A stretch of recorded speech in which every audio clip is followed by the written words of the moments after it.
Okay, we are finally done. So what have we done? Well, we bought some Castor protectors. They were supposed to be the right size, but I think they've turned up and they've mismeasured the inner diameter, so these do not go all the way in to the bottom, unfortunately, but it's absolutely fine. The weight of the machine has really pushed that in there. I've fitted one there, that is screwed to the wood, and one the other side. Absolutely no need to fit anything at the back. That cannot go anywhere now at all. We've made sure this is level left to right and front to back, so quite a difference here, but perfectly level now. We've added some reminders for me not to do anything stupid, and we've labelled up the platform on-off switch. I've again put another idiot label on there pointing towards the back, hopefully. What else have we done? The ventilation system I've put onto a TP-Link socket, so I can now tell Alexa to turn the ventilation on. So Alexa, vent on.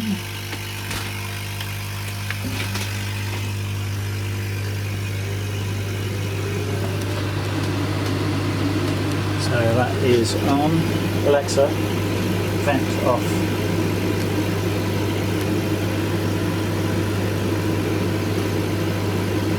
Alexa, vent off.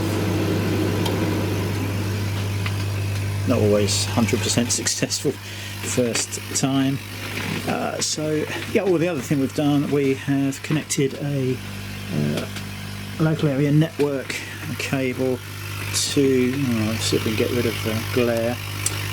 Yeah, so this is now plugged into my network, and if we just go into menu, and where was it? Controller settings, and then across to IP config. I'm pressing the up, down, left and right and the enter key. So into IP config, it will tell you the IP address. I tend to go off to the router and then assign this a static address. I don't like things changing IP addresses on me, especially when your security cameras need to be accessed from around the world. So yeah, always assign a static IP address on the router if possible. So yeah, that's the address you need to enter into Lightburn.